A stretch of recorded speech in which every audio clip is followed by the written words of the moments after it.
Seguimos entonces, Iglesia, en Santiago. Estamos haciendo una serie de predicaciones aquí, no necesariamente consecutivas, pero hoy día nuevamente vamos a encontrarnos aquí en Santiago. Vamos a ir al capítulo 3, desde los versos 1 al 12, para que usted mientras pueda buscarlo.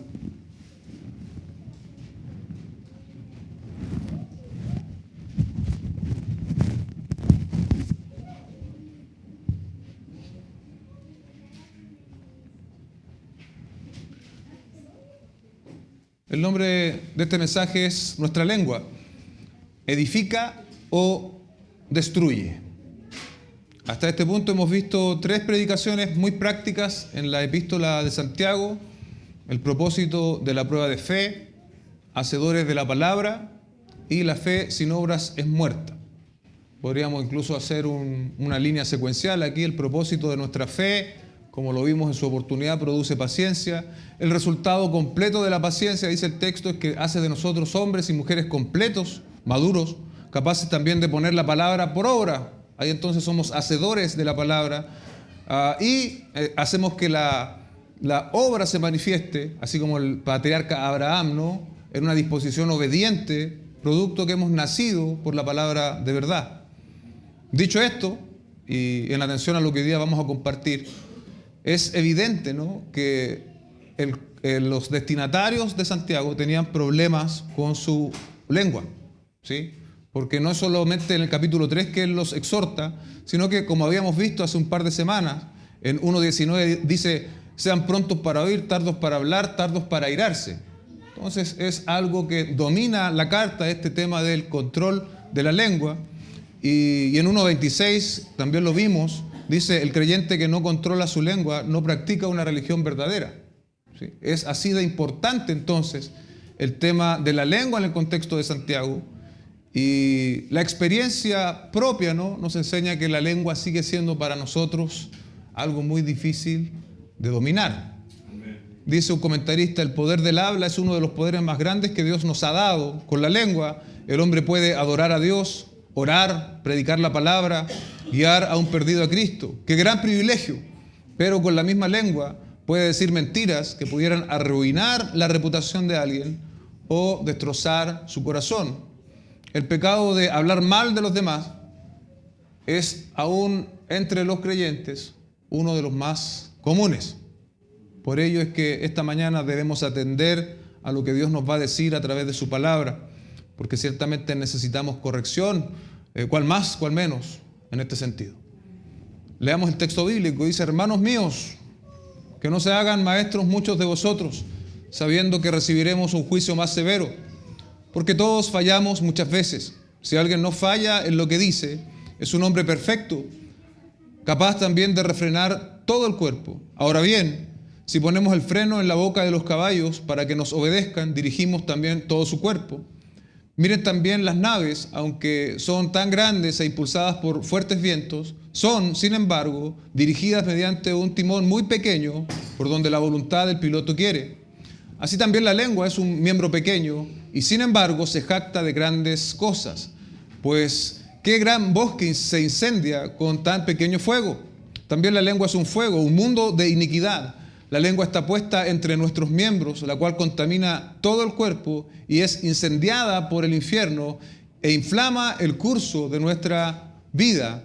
Porque toda clase de fieras y aves, de reptiles y animales marinos se puede domar y ha sido domado por el ser humano, pero ningún hombre puede domar la lengua.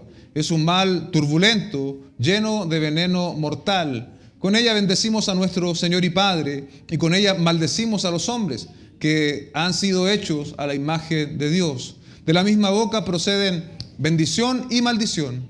Hermanos míos, esto no debe ser así. ¿Acaso una fuente echa agua dulce y agua amarga por la misma abertura?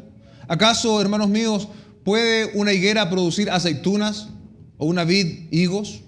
Tampoco la fuente de agua salada puede producir agua dulce. Oremos. Padre, te damos gracias por darnos esta gran oportunidad, este privilegio de exponernos a tu palabra, Señor. Que sea ella quien hoy confronte nuestro pecado, que sea ella quien nos llame al arrepentimiento y que sea tu Espíritu Santo quien aplique esta verdad a nuestros corazones. Te lo pedimos en el nombre de nuestro Señor Jesucristo. Amén y amén.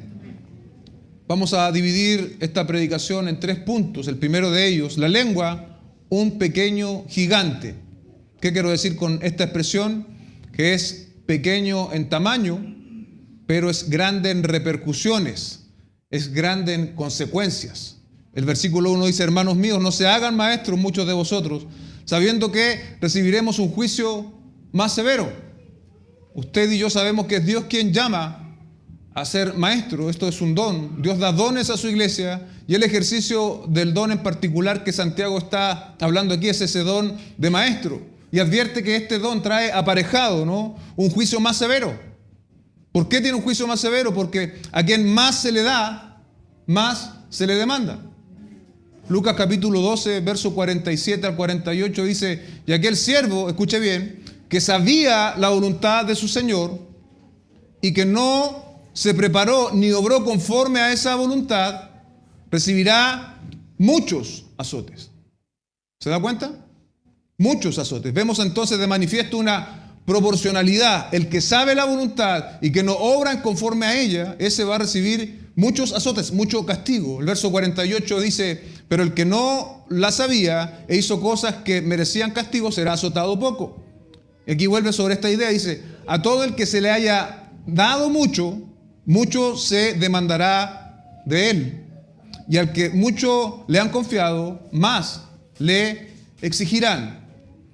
Aquí entramos todos los creyentes, iglesia, pero ciertamente tiene mucho sentido y mucha relación con nuestro texto en la advertencia a los maestros. Si alguien quiere ejercer como maestro en el contexto de una iglesia, debe asegurarse primero que ha sido llamado efectivamente por Dios, porque es el don sobrenatural de Dios quien lo va a capacitar para ello. Pero también ese hombre debe tener conciencia de lo que este llamado implica.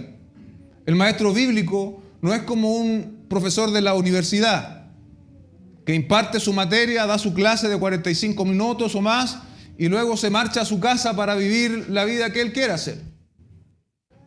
El maestro bíblico, su conciencia, su actitud, su corazón, sus actos están estrechamente vinculados a lo que él está enseñando. El maestro bíblico expone la verdad, pero debe asegurarse también de vivir esa verdad. Como dice Lucas 12:48, se le ha dado mucho, mucho se le demandará. Confiamos en que Dios, si llama a un hombre o una mujer también a ejercer como maestra en el contexto que compete, a Dios le va a dar lo necesario. Pero eso necesario no es aparte de la responsabilidad que cada uno tiene, ¿sí? Y esa responsabilidad involucra compromiso, inversión personal, tiempo, y tener en cuenta de que entre más sabemos, más se nos va a demandar. Luego de esta referencia, ¿no?, que parece muy enfocada hacia los maestros, Santiago amplía su público. Dice el verso 2: porque todos fallamos de muchas maneras. Advertencias a los que querían ejercer, ¿no? Había mucha gente en el contexto de la epístola de Santiago queriendo este ministerio público de la enseñanza. Pero para que esto no sonara a algo tan particular y objetivo, el verso nos complementa de manera muy clara: pero todos fallamos de muchas maneras. Todos fallamos. Y note que Santiago se incluye. Él no dice, ustedes fallan de muchas maneras. Él dice, todos fallamos de muchas maneras. El maestro bíblico no es el único tentado que peca. Cada creyente debe reconocer que todos ofendemos muchas veces y los pecados cometidos por la lengua parecen ser los primeros en la lista, dice Warren Wiersbe. ¿A quién se dirige entonces Santiago? Otra vez, lo veíamos cada vez que venimos a Santiago, a hermanos. Es más, y en esta exhortación, como dije yo recién, dice, todos fallamos, los creyentes pecamos. Pecamos de obra, pecamos de pensamiento, porque muchas veces caemos en la tentación. Un creyente puede estar incluso un largo periodo de tiempo extraviado de la fe. Sin embargo, Dios va a encontrar la manera de hacerlo volver al redil. ¿Recuerda ese hermoso pasaje donde el pastor deja las 99 y sale por la que se había descarriado? Va a hacer volver a ese creyente al redil. Pero como hemos dicho en otras oportunidades, ese creyente que pecó tendrá que saber pagar las consecuencias de su pecado. Aún el más maduro de los creyentes no llega a cumplir a cabalidad y en cada instante el siguiente mandamiento. Marcos 12, versos 29 y 30 dice: Jesús respondió: el mandamiento más importante es: escucha, Israel, el Señor nuestro Dios, el Señor uno es. Y aquí viene el mandamiento: amarás al Señor tu Dios con todo tu corazón, con toda tu alma, con toda tu mente y con toda tu fuerza. ¿Quién de nosotros esta mañana podría levantar su mano al cielo y decir que ama al Señor de esta manera? Con todo su corazón, con toda su alma, con toda su mente y con toda su fuerza. En honor a la verdad, no llegamos a amar al Señor de esta manera en esta vida terrenal.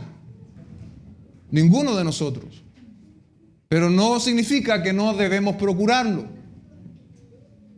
Cada día debemos procurar ciertamente amar al Señor con todo nuestro corazón, con toda nuestra alma, con toda nuestra mente, con toda nuestra fuerza. Lo que quiere decir el texto es que lo hagamos con todo nuestro ser, con todo nuestro ser. Primera de Juan, capítulo 1, verso 8-10. Si decimos que no tenemos pecado, nos engañamos a nosotros mismos y la verdad no está en nosotros. ¿Se da cuenta? Verso 9. Si confesamos nuestros pecados, gloria a Dios, Él es fiel y justo para perdonarnos los pecados y para limpiarnos de toda maldad. Confesemos nuestros pecados. Confiesa tus pecados, arrepiéntete delante del Señor, porque Él, dice el texto, es fiel y es justo para perdonarnos y para limpiarnos de toda maldad. Vuelve a reiterar Juan: si decimos que no hemos pecado, le hacemos a Él mentiroso y su palabra no está en nosotros. Caminamos, iglesia, con esta cojera en esta tierra, este remanente del pecado que será quitado cuando Cristo vuelva por su iglesia. Nos recuerda esto, que diariamente nosotros necesitamos el Evangelio. El Evangelio no es solo una idea del inicio de la vida cristiana. Yo creo que cada día nuestras faltas delante del Señor nos recuerdan esta necesidad constante del Evangelio. Y una de las faltas constantes y más habituales y aceptadas muchas veces por nosotros son las faltas del habla, son las faltas de la lengua. ¿Cuál es el pecado bíblico que Santiago está denunciando? El asociado a la lengua. La segunda parte del versículo 2 dice: si alguien no falla en lo que dice, es un hombre perfecto, capaz también de refrenar todo el cuerpo. Dice Warren Wiersbe: la persona que puede controlar su lengua demuestra que también puede controlar su cuerpo y por consiguiente es un hombre perfecto. ¿Qué quiere decir aquí Santiago con la palabra perfecto? Lo hemos visto en las otras predicaciones. En Santiago capítulo 1, versos 3 y 4, dice: sabiendo que la prueba de su fe produce paciencia y que la paciencia tenga su perfecto resultado, para que sean perfectos y completos sin que nada les falte. ¿Recuerda cómo definíamos esa palabra perfecto? No significa impecabilidad, sino que significa alguien maduro, alguien completo. Y en Santiago capítulo 2, verso 22 dice: ya ves que la fe actuaba juntamente con sus obras y como resultado de las obras la fe fue perfeccionada. En este caso, el que vimos la semana pasada, Abraham fue justificado por la fe en Génesis capítulo 15 y en Génesis capítulo 2 él exhibió la manifestación de su fe y su fe maduró al obrar conforme a ella. Se hizo una fe más madura, una fe más perfecta. Pero no es que él haya tenido el 100% de la fe, por decirlo de algún modo. Según el propio autor, entonces, la idea de perfecto no es impecable, ¿sí? No es alguien que no tiene pecado, sino más bien es alguien que procura la madurez. Un autor dice, y confirma lo que yo les estoy diciendo, es un hombre perfecto. Perfecto significa completamente equipado, maduro o completo, no libre de pecado. Santiago utiliza estos énfasis en su carta para hablar de la eficacia de la fe. Una fe eficaz es aquella que nos guía a ser hombres y mujeres maduros. Y no podemos pretender ser maduros si no estamos creciendo y desarrollándonos en el control de lo que nuestra lengua dice. El cristiano maduro habla la verdad en amor, está lleno de sabiduría, lleno de comprensión y es capaz de refrenar también su cuerpo. No estamos en condiciones de alcanzar la perfección de este lado de la gloria, lo sabemos, pero sí debemos procurar ser creyentes maduros día tras día. Cuando nos levantamos por la mañana, nuestra meta debiese ser creyentes más maduros, poder glorificar de mejor manera al Señor. Y en este sentido, de manera específica, la palabra nos enseña esta mañana que tenemos que saber controlar nuestra lengua, tenemos que hacer un mejor trabajo allí. El hombre maduro persigue también este objetivo, no fallar en lo que dice, no fallar en lo que dice. El maestro bíblico lo hará dando su mejor esfuerzo al interpretar la Escritura y enseñarla. Los demás creyentes también tienen esta obligación, la obligación devocional de venir a la Escritura y buscar palabra de Dios para ti.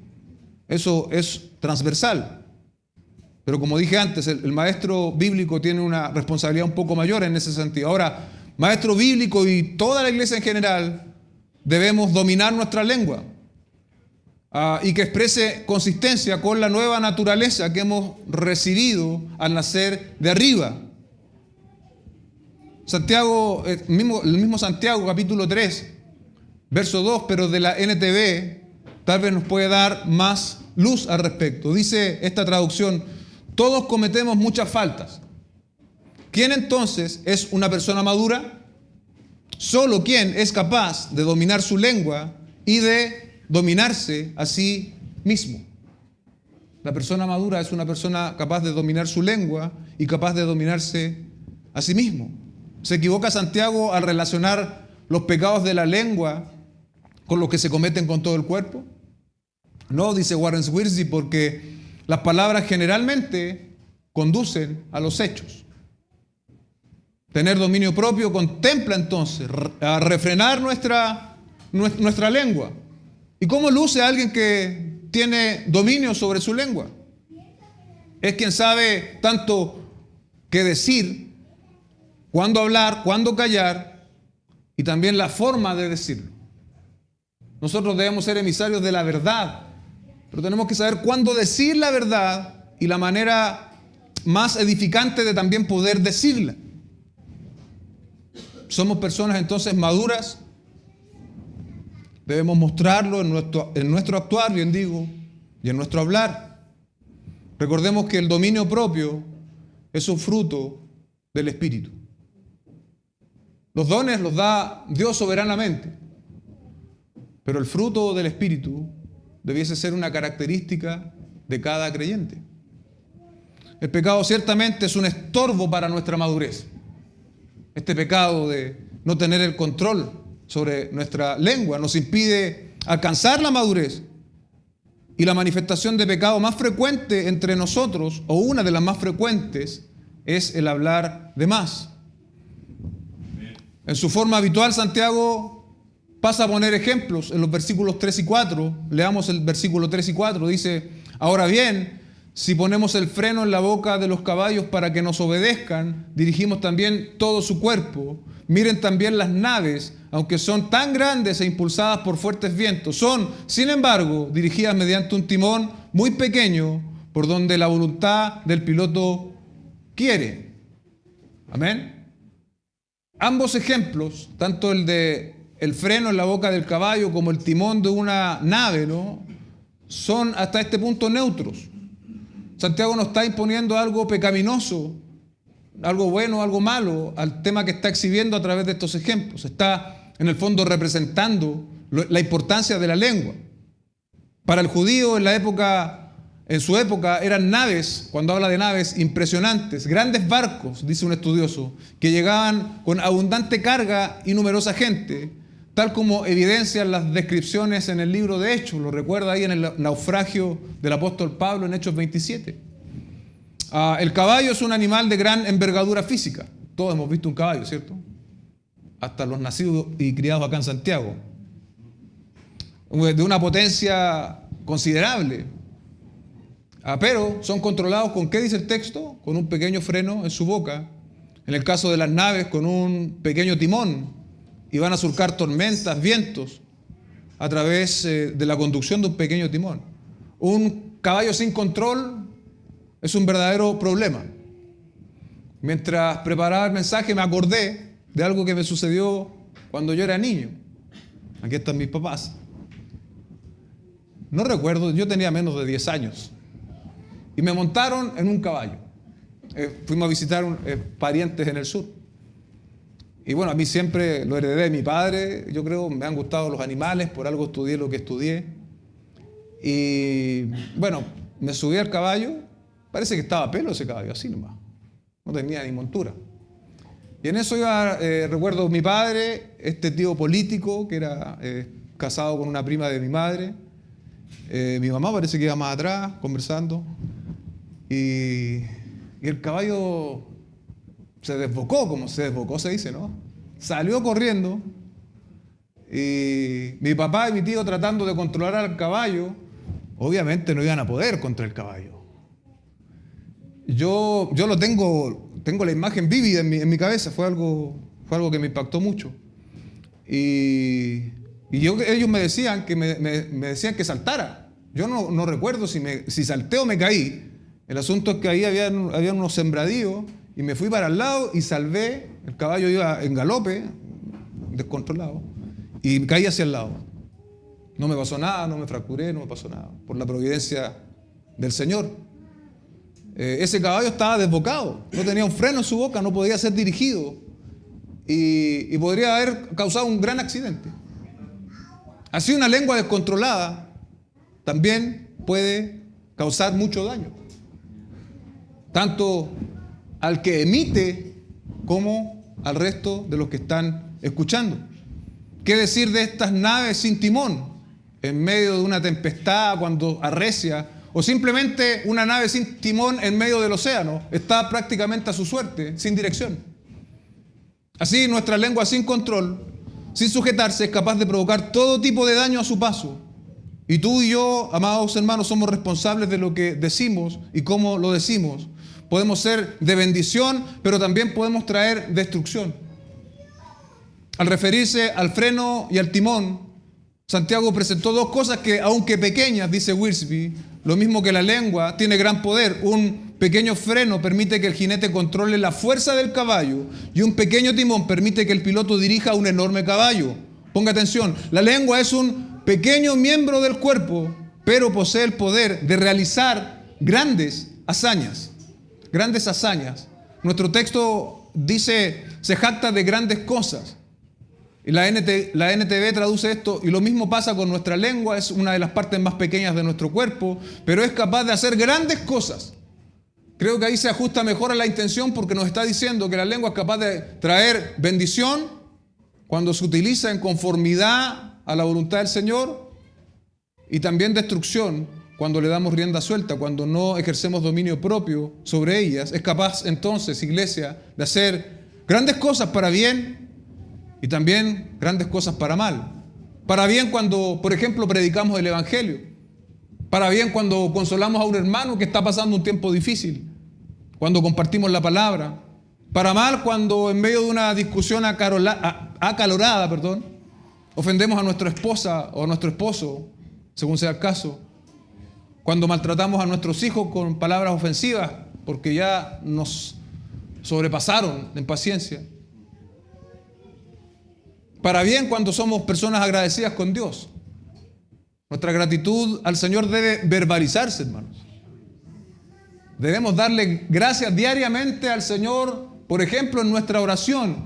Y que nuestra oración no solo sea un largo listado de peticiones como cuando tú vas al supermercado.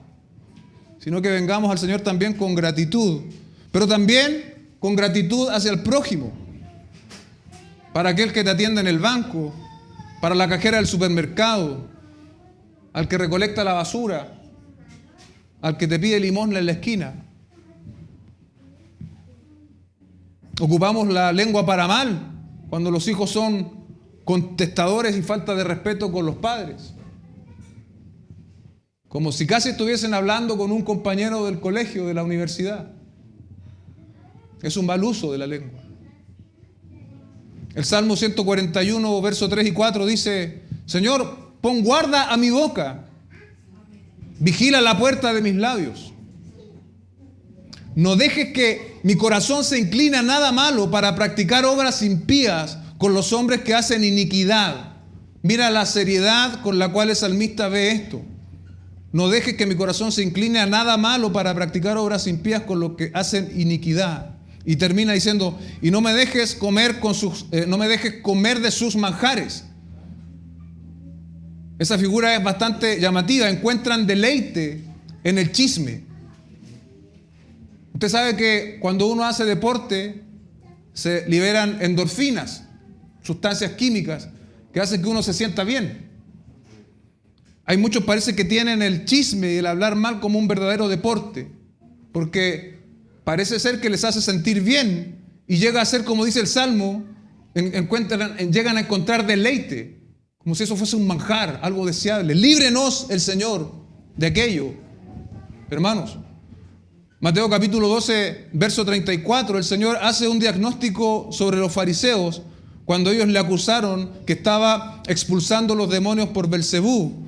En el verso 34 Él les dice: camada de víboras, ¿cómo pueden hablar cosas buenas siendo malos?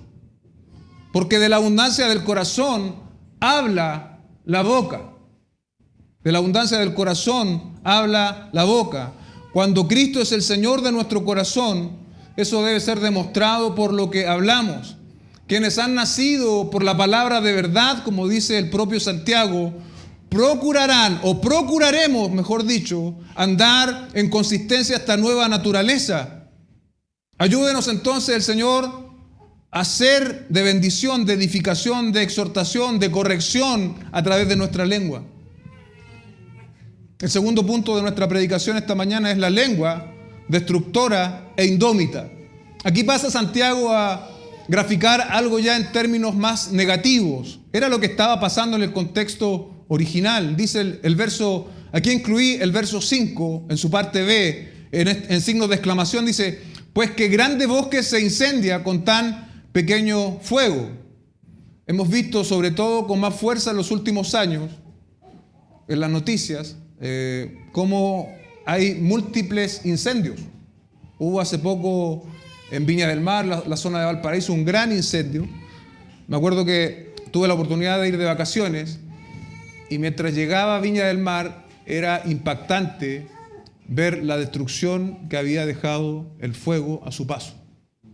Era impresionante y yo solo vi lo que se alcanzaba a ver por la carretera. Ahora Santiago está advirtiendo, ¿no?, que este potencial que tiene la lengua de destrucción es similar al que tiene un incendio. Dice: pues que grande bosque se incendia con un pequeño fuego. Ese pequeño fuego es la lengua. La advertencia es clara: la lengua puede llegar a ser un gran enemigo para los propósitos de Dios con nosotros. Y en lugar de bendecir, vamos entonces a traer destrucción. Una nota actual que encontré muy interesante y que quiero leérselas de manera íntegra, pues nos afecta a la mayoría de los que estamos aquí de manera directa, en una lectura o en una aplicación tal vez no tan común de esto, pero que tiene que ver con la comunicación. Paso a leer, dice: la advertencia de Santiago acerca de la lengua cobra hoy más importancia que nunca, ya que actualmente, aparte de la necesidad de controlar nuestro hablar con los que nos rodean, debemos también cuidar nuestra lengua electrónica o virtual. El anonimato que proporciona el Internet ha producido muchas retóricas más violentas de las que se usan en el diálogo interpersonal. La naturaleza impersonal de los mensajes en línea y por correo electrónico facilita el escribir cosas que nunca diríamos a una persona que se encuentra frente a nosotros. agreguemos a esto la falta de gestos, la entonación y otras señales no verbales y concluiremos que la comunicación electrónica ofrece claramente un mayor potencial de malos entendidos y malas interpretaciones que los que ofrece el hablar en persona. Aunque ambas conduzcan al mismo tipo de resultados devastadores, controlar nuestro lenguaje en cualquiera de sus formas afectará de manera significativa nuestra relación con los demás. Debemos prestar atención a la advertencia de Santiago de no incendiar o destruir nuestras relaciones. Dice Stephen Room en el comentario de alta definición. Hay un tipo de persona que usted habla con ellos en persona y son como pura paz. Pero en las redes sociales son dinamita. En las redes sociales son verdadero fuego destructor. ¿Glorifica esa actitud al Señor? Estamos hablando de creyentes, iglesia. Claro que no. El verso 6 dice, también la lengua es un fuego, un mundo de iniquidad. La lengua que no es dominada, dice Santiago, es un fuego que destruye, que daña y en ocasiones de manera muy profunda. Es un mundo de iniquidad que tiene potencial para hacer el mal. Dice un autor, la lengua dice mentiras, calumnia al hombre, enciende el odio, crea discordia, incita a la lujuria y es pie, ¿no? Es el inicio para pecados numerosos. Hay pocos pecados que la gente comete en los cuales la lengua no está involucrada. A causa de esta inclinación al mal, la lengua corrompe el ser del hombre. Dice el texto, la lengua está puesta entre nuestros miembros, la cual contamina todo el cuerpo.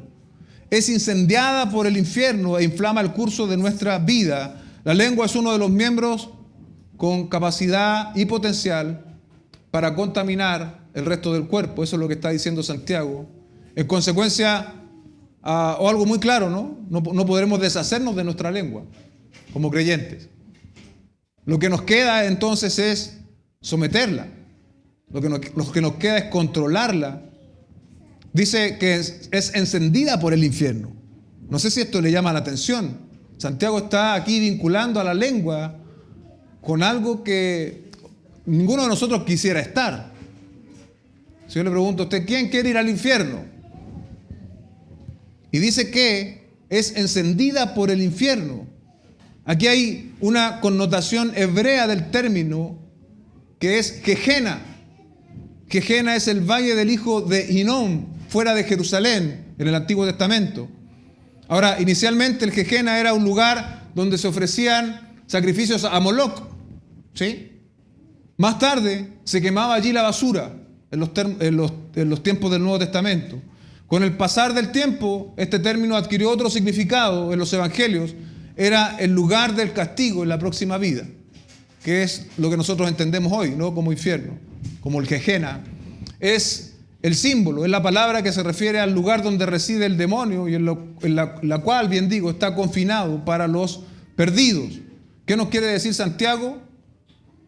A través de esta relación con el infierno, nos quiere dar a entender que Satanás mismo es el que enciende nuestra lengua.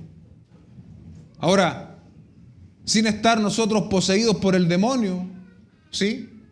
Podemos llegar a estar siendo influenciados por Satanás. ¿Se da cuenta? ¿Cuándo? Cuando damos rienda suelta a las cosas que hablamos. Dice el texto además que inflama el curso de nuestra vida. ¿Qué significa esto del curso de nuestra vida? Pareciera representar la vida de una persona desde el nacimiento hasta la muerte, que incluso puede afectar a futuras generaciones. Ambas frases del verso 6 demuestran cuán intenso y destructivo es el potencial del discurso humano, dice Bob Utley. Es un daño en todas las direcciones. Contamina todo nuestro ser, del que está hablando como del que está escuchando. Es un instrumento del infierno, de Satanás, para traer destrucción, confusión, discordia. Y como yo decía antes, sin estar poseídos, podemos estar dando rienda suelta, ¿no? A ser incluso un instrumento de Satanás. Wiersbe dice, al propagarse el fuego destruye. También las palabras que pronunciamos tienen poder para destruir. Por cada palabra del libro de Hitler, Mein Kampf, mi lucha, se perdieron 125 vidas durante la Segunda Guerra Mundial. Por cada palabra que ese hombre escribió en su libro hay una proporción. Se perdieron 125 vidas en la Segunda Guerra Mundial. Nuestras palabras quizás no han causado guerras, ni han destruido ciudades, pero sí pueden destrozar corazones y arruinar reputaciones. La lengua es indomable, dice el verso 7, porque toda clase de fieras y de aves y de reptiles y de animales marinos se puede domar y ha sido domado por el ser humano. Pero ningún hombre puede domar la lengua. Es un mal turbulento, lleno de veneno mortal. La gran paradoja del ser humano ha sido capaz de domesticar todo tipo de animales. Aquí Santiago parece estar haciendo un eco de lo que nos señala Génesis, ¿no? En el mandato que le dio a Adán de sojuzgar toda la creación, donde están incluidos obviamente los animales. Y lo vemos hoy en día. Hasta los gatos, siendo animales extraños, han sido domados. Pero todo tipo de animales. Todo tipo de animales. Las representaciones de animales controlados por ser humano ahora ya no está tan de moda, porque cuando yo era niño no había circo sin animal. Hoy día ya no se usa tanto. De los saltos de los delfines hasta el pastoreo de los ganados, ¿no? En algo más laboral. Los trucos de perros sugieren que tenemos una fuerte inclinación los seres humanos a controlar a la creación, a los seres vivos. Pero la lengua es un animal completamente diferente. No puede ser controlado, dice el texto. Ahora, si extendemos este mismo principio al tema científico y tecnológico, hoy día avanzan las décadas y cada vez hay más avances tecnológicos como nunca antes en la historia del hombre. Con todo lo avanzado del hombre del siglo XXI y con toda la historia que tiene detrás, ningún hombre ha sido, dice el texto, capaz de domar o dominar su lengua. Ahora podríamos pensar, bueno, pastor, ahí está, ¿no? Ninguno puede domar. Quedémonos hasta acá y vámonos para la casa. Pero el texto no termina allí. Y por otro lado, la exhortación de Santiago, si fuese un imposible, algo de no practicarse, no tendría ningún sentido. Lo cierto es que cada uno de nosotros debe crecer en la capacidad del dominio sobre nuestra lengua. ¿Ha escuchado usted ese argumento? No, es que yo soy así y yo no voy a cambiar. Tú me conoces así y así me voy a morir. Eso podría estar bien para una persona que no es creyente. Podríamos aceptarlo, podríamos entenderlo. Pero los creyentes estamos llamados por Dios a vivir en novedad de vida y a enfrentar cada día nuestros pecados, nuestras cojeras, nuestras faltas de carácter y someterlas al Señor y pedirle al Señor que nos ayude por muy difícil. No, es que yo siempre he sido así, hermano, no importa cómo tú hayas sido. Si has nacido por la palabra de verdad, Dios te ha dado el potencial para vivir en conforme a esa palabra ahora. No es una cuestión de esfuerzo humano. Es la naturaleza de Dios que debe manifestarse en nosotros y en este sentido, en lo que nosotros hablamos, en lo que nosotros decimos y en cómo lo decimos. Dice un comentarista, la descripción nos hace ver que nadie puede domar la lengua, especialmente por ser un mal irrefrenable, lleno de veneno mortal. Pero esto me gustó. Nuestra única esperanza de controlar nuestra lengua es el poder de Dios actuando en nosotros. Por nuestra fuerza, por nuestra capacidad, imposible. Pero cuando el poder de Dios ha obrado en nosotros y está obrando en nosotros, entonces sí podemos avanzar y madurar en este sentido. Sigue hablando en términos negativos de la lengua Santiago. Dice, es un mal turbulento. Es algo sin control. Es algo capaz de traer el caos. Además dice que es veneno mortal. Sabemos lo que es un veneno, ¿no? Una sustancia natural o sintética hoy en día también, capaz de dañar y hasta capaz de causar la muerte. Nosotros acá en Chile tenemos dos ejemplos, o se me ocurrieron dos ejemplos. Uno es la araña de rincón.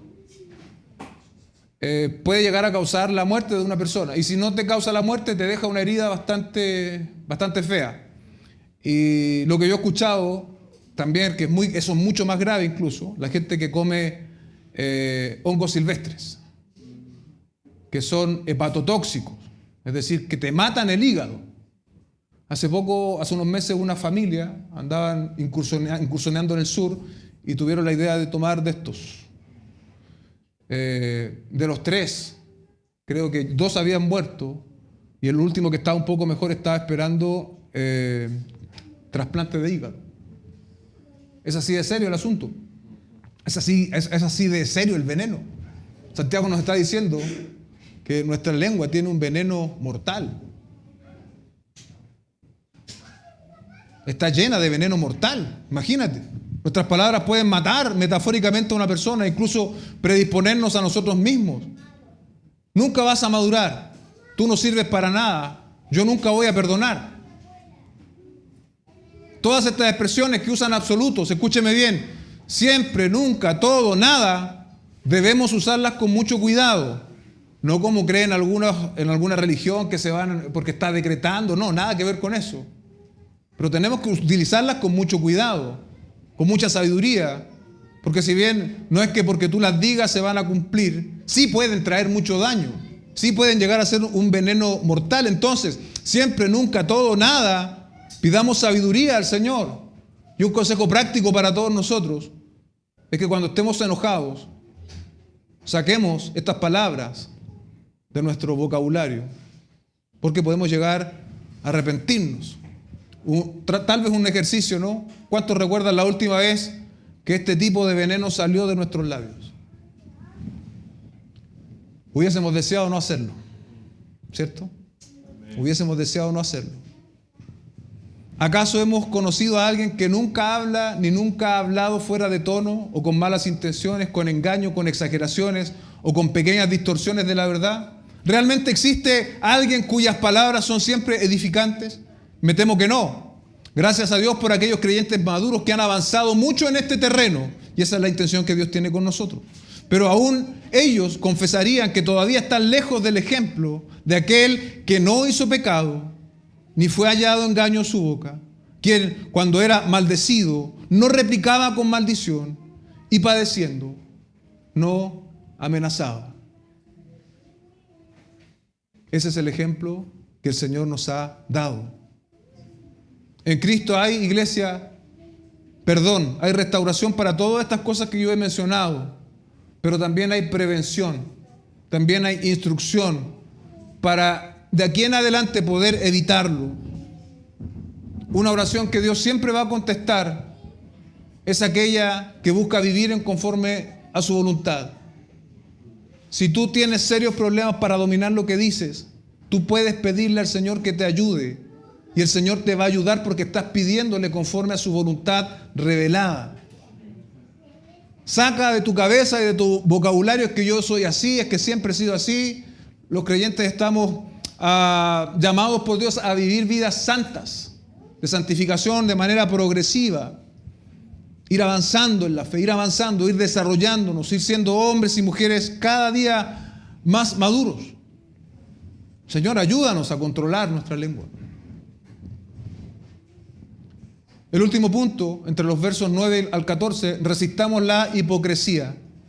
Dice el verso 9, con ella bendecimos a nuestro Señor y Padre y con ella maldecimos a los hombres que han sido hechos a la imagen de Dios. Es claro el versículo de lo que Santiago está diciendo, ¿no? Con ella bendecimos a nuestro Señor y con ella somos capaces de maldecir a los hombres que están hechos a la imagen de Dios.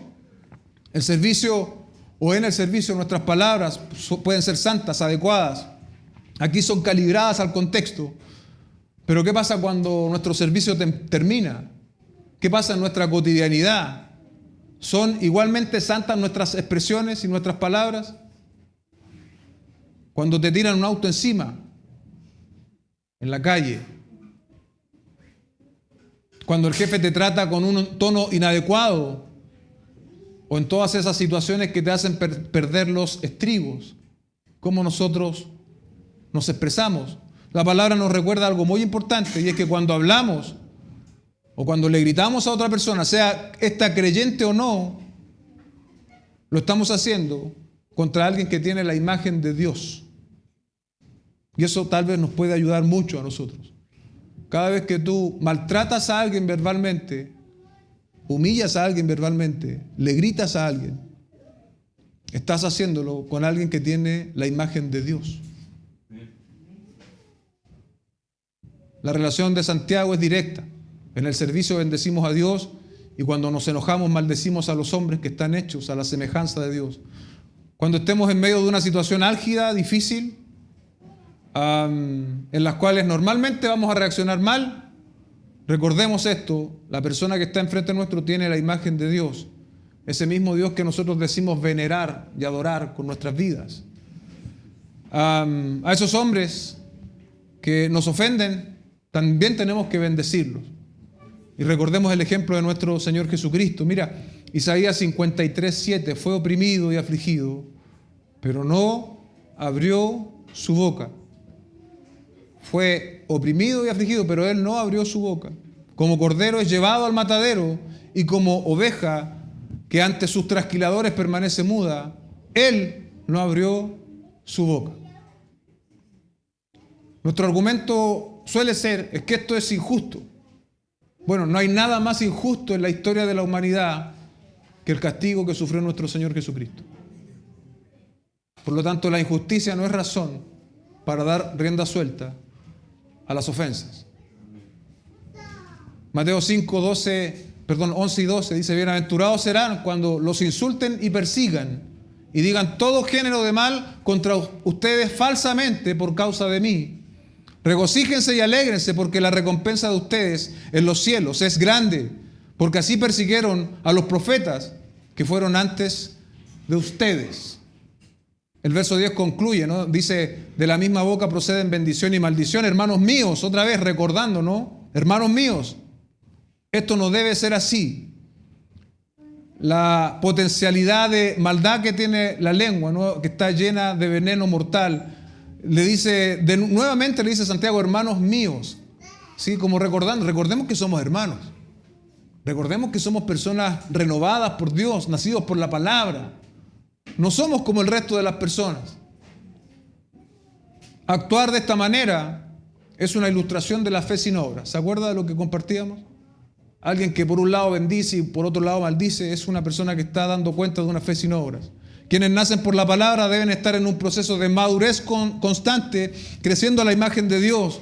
Pero si maltratamos con nuestras palabras a quienes están hechos a la imagen de Dios, eso dice que nuestra fe realmente no está madurando.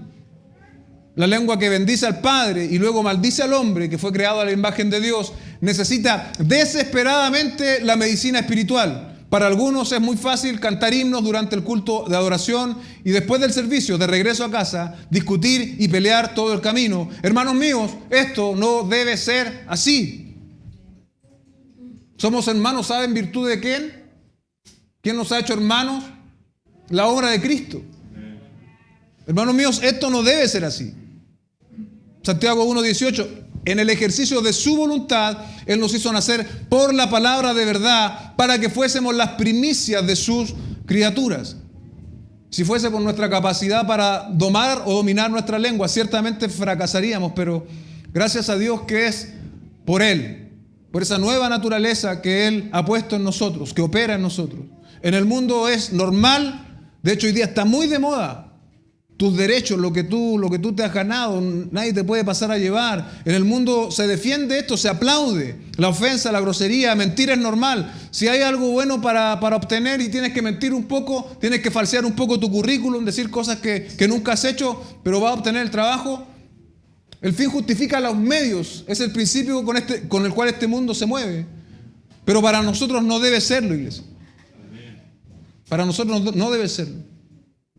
Resulta muy gráfico Colosenses capítulo 3, versos 5 al 10. Por tanto, considérense los miembros de su cuerpo terrenal como muertos a la fornicación, la impureza, las pasiones, los malos deseos, la avaricia, que es idolatría. Pues la ira de Dios vendrá sobre los hijos de desobediencia por causa de estas cosas, en las cuales ustedes también anduvieron en otro tiempo cuando vivían en ellas. Ahí podríamos hacer un punto. Pero mira del verso 8, el apóstol le dice: pero ahora desechen también ira, enojo, malicia, insultos, lenguaje ofensivo de su boca. Dejen de mentirse los unos a los otros. ¿Cómo hacemos todas estas cosas? ¿Cómo insultamos? ¿Cómo tenemos lenguajes ofensivos? ¿Cómo nos mentimos a través de nuestra boca? Puesto que han desechado al viejo hombre con sus malos hábitos. Aquí habían creyentes que aún no desechaban estas cosas y eran creyentes. Probablemente aquí también hay creyentes que, aún siendo creyentes, no han desechado estas cosas. Insultos, lenguajes ofensivos, mentiras. Tenemos que desecharlas. El viejo hombre debe quedar atrás. ¿Y qué debemos hacer entonces? Debemos vestirnos del nuevo hombre, el cual se va renovando hacia un verdadero conocimiento conforme a la imagen de aquel que lo creó. Esto debe ser, iglesia, un ejercicio continuo, el desechar lo propio del viejo hombre, los insultos, las groserías, el doble sentido, el reírnos muchas veces de esos chistes de doble sentido. Cuando tú te ríes, hermano, tú estás participando de eso. Tenemos que vestirnos del nuevo hombre cuyo modelo es Cristo, quien no abrió su boca, como dice el profeta Isaías. Las siguientes preguntas están, ya vamos terminando, diseñadas para ser respondidas con un no en el verso 11 y 12. ¿Acaso una fuente echa agua dulce y amarga por la misma abertura? La respuesta es no. ¿Acaso, hermanos míos, puede una higuera producir aceitunas o una vid higos? Tampoco la fuente de agua salada puede producir agua dulce. Según su fuente, la abertura será o dulce o salada, podríamos decir hoy día, o potable o no, pero no puede dar de las dos. El hombre, según su naturaleza espiritual, su lengua va a producir, va a ofrecer palabras de edificación o destrucción, según su naturaleza espiritual. Se espera naturalmente que el fruto del árbol se relacione con el tipo de árbol, ¿no? El manzano va a producir manzanas. El cristiano dará testimonio a través de lo que habla de que es un hijo de Dios. La propia naturaleza es incapaz de ir contra las fusiones creadas. ¿Qué y cómo estamos hablando? ¿Qué tenemos en nuestro corazón? Porque lo que abunda en nuestro corazón es lo que está transmitiendo nuestra boca. Nuestra lengua es un reflejo directo, un parámetro de nuestra realidad espiritual. Salmo 34, 12, 14. ¿Quién es el hombre que desea vida y quiere muchos días para ver el bien? ¿Cuántos desean eso? Yo desearía eso. Vida y muchos días para ver el bien. Guarda tu lengua del mal y tus labios de hablar engaño, dice el salmista. Permítame compartir al finalizar estas palabras que creo que nos representan a todos. Como Jesús quisiera ser, siempre humilde y amable, con palabras de tierno merecer, en su voz divina y afable, pero no soy como el Señor. Y todos lo pueden ver. Ven, ayúdame, Salvador, que a ti me quiero parecer. Oremos. Padre Celestial, te damos gracias esta mañana. Hemos sido claramente confrontados por tu palabra, Señor. Todos y cada uno de nosotros, Señor. Ayúdanos a no conformarnos al parámetro de este mundo, sino que renovar nuestra mente de manera constante y diaria, Señor. Y que nuestro hablar sea un hablar que te glorifique, Señor. Que nuestras palabras estén llenas, Señor, de ti. Que nuestras palabras sean de edificación para los demás, Señor. Si hay aquí un hermano o hermana, Señor, que tal vez tiene problemas, Señor, con esto que hemos estado con... O sea, todos tenemos problemas con esto, pero quizá un problema más acentuado. Y que está reconociendo esto, Señor, de manera clara en su vida. Yo te pido, Señor, que tú puedas obrar poderosamente en su corazón. Y que obviamente todos y cada uno de nosotros podamos recibir esta palabra. Porque hasta el más maduro y hasta el más controlado que esté ocupando un lugar en este lugar, necesita crecer, necesita madurar, necesita aún tener un mayor control de lo que dice, Señor. Te damos muchas gracias y como terminamos con esa pequeña poesía, no somos como tu Hijo, no somos como Cristo, pero ayúdanos, Señor, porque deseamos ser como Él. En el nombre de Jesús oramos. Amén y amén.